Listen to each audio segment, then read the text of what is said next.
Hello! Before we get to the latest episode of Think Inclusive, I want to tell you about another show I think you'll enjoy. We're Amanda and Vicky. We're the hosts of the Inclusive Education Project podcast. It's a podcast about education, inclusivity, and civil rights. You can find it wherever you listen to your podcasts or at Spotify, Apple Music, basically wherever you find your podcasts. Okay, let's get ready for the podcast for inclusionists, Think Inclusive, brought to you by MCIE. From MCIE. How do you create a culture of belonging? That's the question our guest Alida Miranda-Wolff answers in her book, Cultures of Belonging, Building Inclusive Organizations That Last. My name is Tim Villegas, and you were listening to the Think Inclusive podcast, presented by MCIE.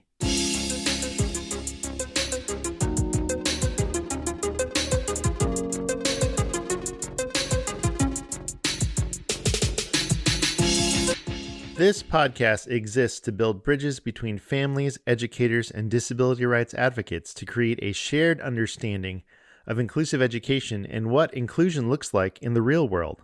To find out more about who we are and what we do, check us out at thinkinclusive.us or on the socials, Facebook, Instagram, or Twitter. Today on the podcast, I interview Alida Miranda-Wolff, the CEO and founder of Ethos, a full-service DEIB transformation firm. You may be asking, I've heard of DEI or diversity, equity, and inclusion, but what does the B stand for? I had the same question. It's belonging. We discuss how educators can create a sense of belonging for their students, as well as how schools can create a culture of belonging for their teachers.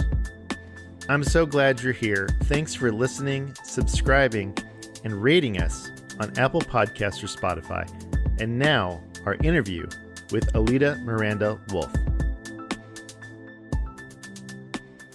So today on the Think Inclusive podcast, we have Alida Miranda-Wolff, who is the CEO and founder of Ethos and author of the forthcoming book, Cultures of Belonging, Building Inclusive Organizations That Last. Alida, thank you for being on the Think Inclusive podcast. Thank you for having me.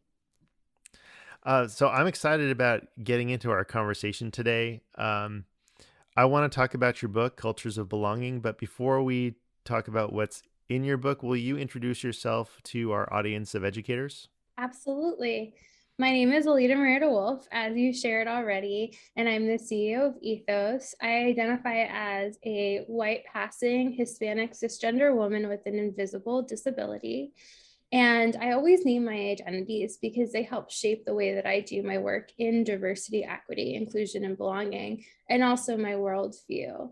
I came to this work from a relatively circuitous route. I think you hear that from a lot of practitioners who've been in this space for a little bit longer. And really where it was coming from was a combination of places. So I started my career in higher education, working at the University of Chicago.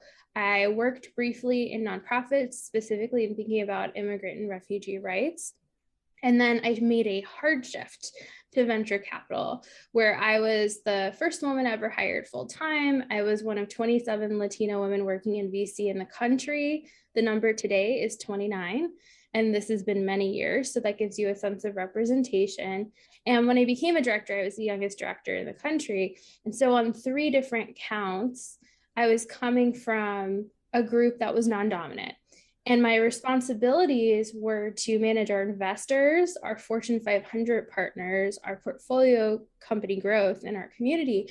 Other than our community, everything I had to do was essentially trying to exercise power in situations where the folks themselves had significantly more power than I did. And it led to a number of experiences that showed me not only how I could feel a sense of exclusion, but how we were missing out on opportunities when it came to our base of founders who were significantly more diverse than our investors in terms of their communities. So that's where I came to diversity, equity, inclusion, and belonging. And I've been doing it ever since. 4 years ago is when I founded Ethos, and it came from 2 places. So the first was, in addition to working in VC, I was teaching. So I taught classes at the University of Chicago, at Northwestern University, and then at General Assembly. I was really focused on adult learners, but I was also familiar with, through a lot of my own organizing work, what K through 12 looked like, because I was involved in after school programs, specifically in thinking about arts and STEAM. And at the same time, I was also really confronting my own disabilities, specifically mobility related and chronic illness related. And I wanted to branch out beyond where I was within VC. And I had discovered how much I love teaching. But also our portfolio companies were saying, if you could make the things happen at your VC firm, which is a much harder environment, we think, than ours, you could put DEIB strategies in place for us. And I did, and they worked. And it was kind of a surprise to everybody. It was a surprise to me because I wasn't formally trained yet. I did get my certification from Georgetown in diversity, equity, inclusion. And yet that was still a year away. I was doing a lot of this work, understanding the specific partners I was working with, because, you know, it's funny when we see all of these DEIB jobs coming up, and it seems like every company is hiring a director of some kind. At the time, you weren't even working with anyone in that space unless you were a Fortune 500 company. And then you were really thinking about affirmative action, sensitivity training. The evolution has been very fast in terms of this space and what the focus areas were. And so when our startups who were based in the Midwest were looking to emulate the Slacks and the Googles and the Pinterests who were investing in these initiatives, the consultants and the partners they had available to them were working off of a model that was essentially developed in the 80s and didn't really work with a startup environment. And I wanted to solve those problems. And that's ultimately what led to me becoming a founder.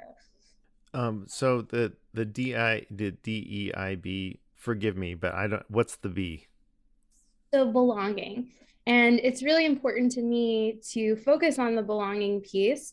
For many years, I didn't use it, even though technically I've been researching belonging for 10 years, which is how I ended up writing a book called Cultures of Belonging, which is really focused on how to build inclusive organizations that last. The way that I think about belonging is this. Diversity is all about who is in the room, what kind of variety exists in that room of different social identity groups. Inclusion is about how they feel when they're in that room. Do they feel welcomed, supported, seen for who they are? Equity are all of the processes that allow the people in that room to actually feel included. So while diversity and inclusion are outcomes, equity is a process. I find that inclusion isn't enough because it's just the start of a journey. To feel included is not the same as to feel a sense of belonging, which since the 1990s, we know is a basic psychological need. Specifically through the work of Roy Baumeister, we understand that to belong is to matter. And when I look at defining that, especially within an organization, any kind of organization, that means that you feel part of something greater than yourself, that values and respects you, and that you value and respect back. And so what it requires that inclusion doesn't is what I call the 3 R's. 1, you have to have relationships, real meaningful relationships. It can't just be, we're all nice to each other, we all say thank you, we're all courteous. You have to feel connected to the people that you work with and feel that you can trust them. That requires resources. You need the time to be able to have those relationships, the energy to be able to invest in them, and you need money. You need money in order to have the time and energy to make sure that you have enough people within an organization, but you also need it to make people feel valued. So if we think about educators, a huge part of teachers feeling a sense of belonging is that they're fairly compensated, because otherwise they'll feel undervalued, right? And then the other piece of that is it has to be reciprocal.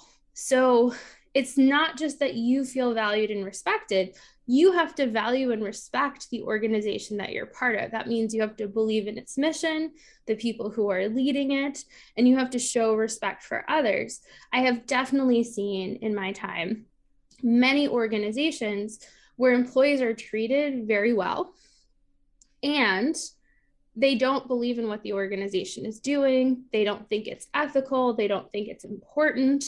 They don't think it has purpose or meaning. And especially for millennials and Gen Z, this is a no-go for them. This is a big reason for attrition.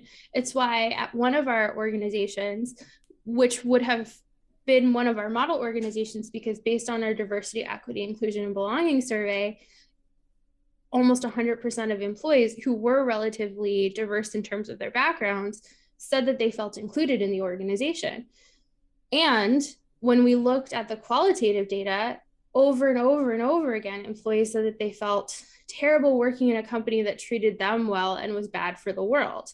This was an organization that was actively supporting detention centers, which was something that had been uncovered in the last year.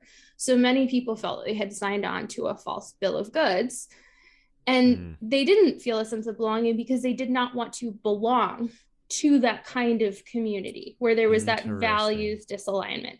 So that's how I think about belonging. Oh, I have so many questions about what you just said. The work that we do at MCIE is a lot about having students, right, creating cultures so that students feel like they belong, right? But what I'm hearing you say is that it is just as important when we're thinking about schools for the teachers and educators to also feel like they belong, and that their values match up with what the organization or system is trying to do. And so how I'm connecting my own personal experience with what you are talking, because I was a special education teacher for 16 years. Part of the reason I left education is because of a misalignment of values. And so I wonder if you're listening to this conversation, I think a lot of our listeners have that misalignment, right? They listen to this podcast because they know, MCIE Think Inclusive, we promote authentic, inclusive education, meaning that no students are educated separately. That's what we want. Our vision is that they're not educated in a school that is 10, 15 miles away, that they're educated in their neighborhood school. They're educated in classrooms where they would naturally be instead of artificially being separated and grouped by disability. So I'm wondering if you have any insights into schools that you've worked with and how to help educators navigate that misalignment of values. So I think the first place I'll start is with an example of a school system that I consulted with probably 3 years ago that was seeing very high attrition rates of social workers and of folks who were specifically addressing the needs of students from non-dominant groups. And these schools in some ways were innovative in that they were really focused on bridging socioeconomic divides. So you had students from a variety of different neighborhoods and communities, which we often don't see, especially in Chicago, where our school systems are very segregated and where our school systems are really, really, really hyper-focused on serving those who are more affluent. And that's true across the country. It's just that we're the third largest school district in the country. And so it's especially noticeable. And I want to share with you where the attrition of social workers in particular was coming from. In addition to being overworked and being asked to do both their jobs and administrative duties and handle parents, they also weren't listened to when they were escalating real issues about students. So for example, one of the employees that I talked to in a research interview said her greatest challenge was, because this was a school system, she was being moved around from school to school to school throughout the week. So she could never give the time and attention to the students that she was really charged with supporting. And it was creating a sense of inconsistency. She had students who would say, I don't trust you anymore because you weren't here when I needed you. And what she had advocated for was, I need to be at the very least in 2 schools as opposed to 5, because that's how I'll be able to better support students. And the misalignment for her ended up really matching up to other social workers, which was the system overall was focused on, we want to be able to show in our reporting and in our communications to parents that we are supporting the highest number of students who have needs. And the social workers were saying, we want to have the greatest impact, which means our caseload needs to be significantly smaller.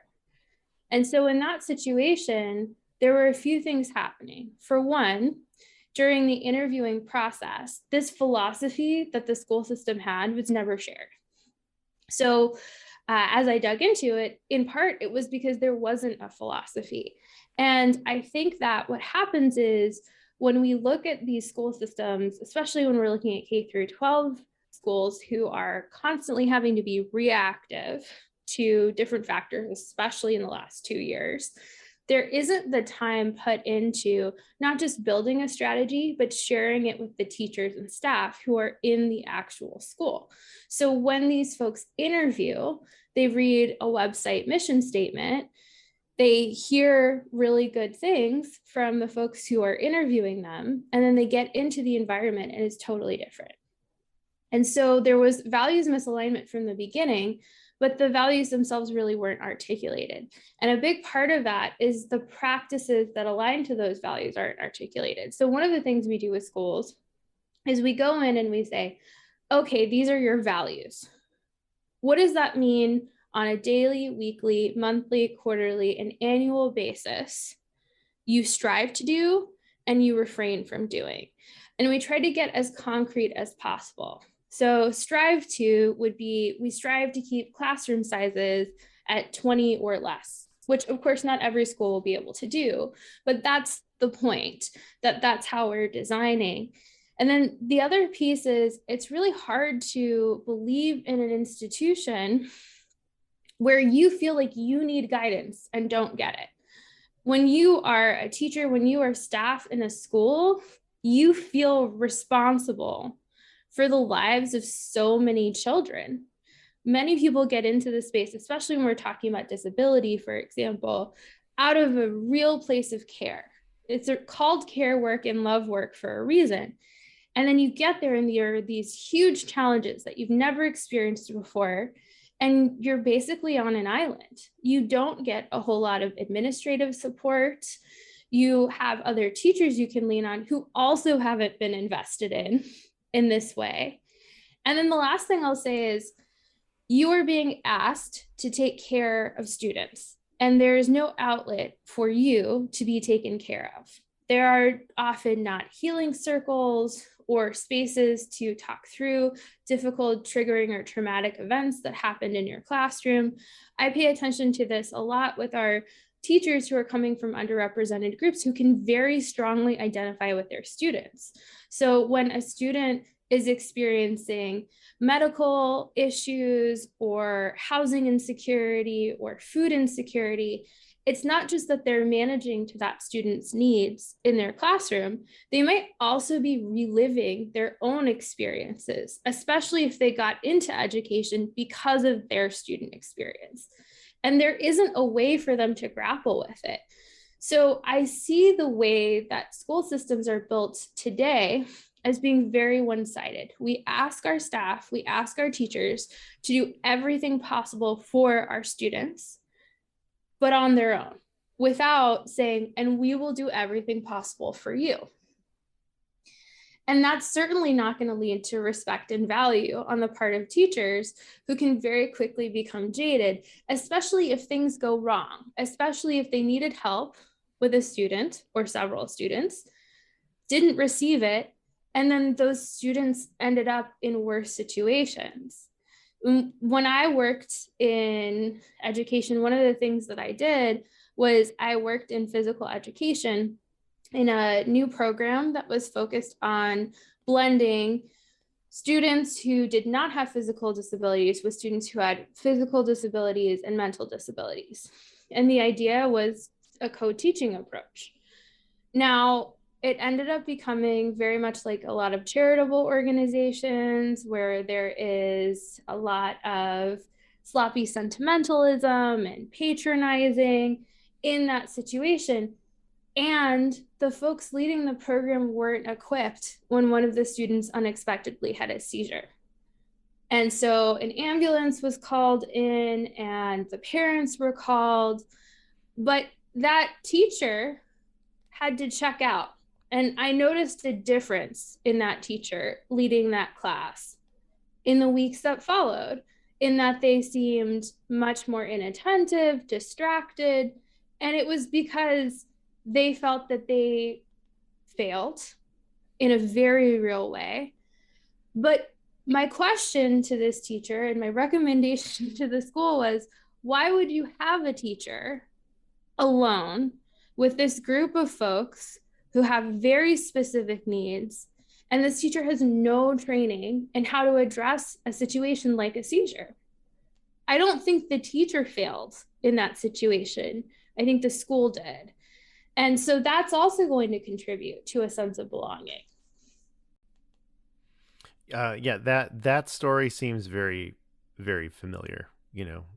Substitute any sort of situation, whether it's medical or behavioral or anything.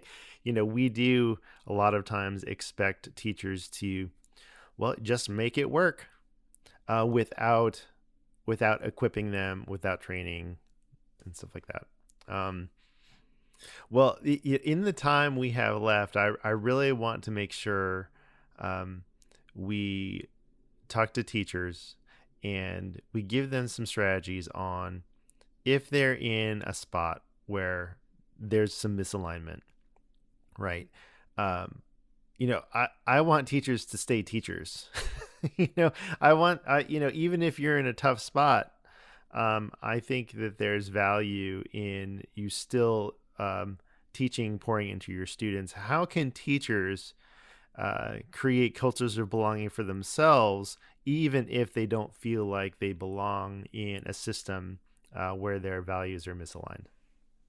So a piece of advice I got from one of my mentors when I was working in BC and feeling very drained energetically, she said, listen, Alida, you're not going to change the culture of the entire firm. You're not in a position to do that, but you do have a team and you can change that culture. So the two people working with you and then the community members that you're working with every day, you can lay that foundation. You can set those values and ways of doing things. And she was right. I could. And it kept me there longer. I would have left much sooner in that space, but I could build out my peer community and the folks who are working with me in such a way that it was aligned to the values that we shared around what we could do. And in this case, it was people first investing, creating opportunities for entrepreneurs who hadn't had entrepreneurs mentor or guide them. So providing resources to them as business leaders and helping demystify the investment process. Those were things that we all believed we could build a culture around, we could do something about. And when all of the teams started to push for it, it did build a coalition within the firm that did change the firm. The pace of change on our immediate team was much faster, but we were able to show results. And also, we underestimate too much the power of a collective or a coalition. And what I mean by that is we see it happening in teacher strikes and unions, which are really valuable tools. I don't ever want to discredit that, but there are situations that you can't strike over. So you need other options. The other thing that I would say is this is not a way to create more work for teachers, but you need a pressure valve. So when we were working with Teach for America, one of the things that we built were affinity groups for underrepresented teachers, especially those who were teaching in schools, mostly made of people not like them. So for example, teachers who were based in urban settings who were moved to fully rural communities where maybe their students had never seen someone who looked like them or sounded like them. There's so much pressure in those situations. That is psychologically challenging. And there might be points of connection, and you might develop great relationships with your students, but it is absolutely a culture shock. And so being able to create spaces where the rule was, these are not learning spaces. We have learning spaces for you too. These are sharing spaces. These are spaces where you can express what you are experiencing and be validated by others, and where you can develop relationships with others who might be experiencing similar situations and know what you're going through. There's definitely a culture of that informally within schools. We see it all the time. But putting something together formally, whether it is a sharing circle once a month with a group of teachers who maybe are across different schools, so that you feel like you have more anonymity, more confidentiality to express some of the things that are especially hard for you. This is really important. And then I'm going to quote my friend Taylor Elise Morrison. She focuses on self-care and mental wellness, especially in communities of color. And she says that self-care is listening within and responding in the most loving way possible. And I can tell you this. So I am not prescriptive about personality tests. I think that they really just show us what our preferences are at a given moment in time. With that said, I am an ENFJ, also known as a protagonist, which is the most common personality type for teachers. And one of the biggest weaknesses, if you look at the profile, is altruistic to the point of overcommitment. So ENFJs are so focused on being in service that they totally deplete themselves. And I think we can all agree, we see that in teachers all the time. And the stakes are only higher when your students have disabilities, when they are going through behavioral and emotional situations at home, when there's violence within the school. I can say I'm seeing teachers carrying all of the stress of their students from the shooting drills. They absorb all of it and take it home, and there's nowhere to put it. So I think that that is huge, of being able to say, what would be my most loving response possible to myself in this moment? I'm a big advocate of making social workers and counselors available not only to students, but to teachers. And then what I would say is, look, if you're a teacher and you really want to do this DEIB work, there are ways to get grants to do it. There are ways to get resources to do it. I would spend your time researching how you can bring other people in to help you, and then do all of the work yourself as a last resort, because you're not being paid for it. So if you can advocate for getting paid for it, power to you, please do it. I just have seen in schools that is a place of enormous resistance.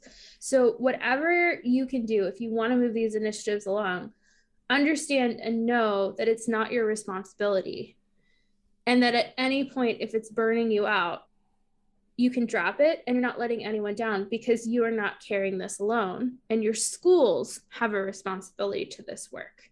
Whether you participate in it or not is a much more complicated situation. Alida, I want to plug your book. So we want our listeners to hear this amazing conversation and go out and buy Cultures of Belonging. Where can they find it? Where can they buy the book?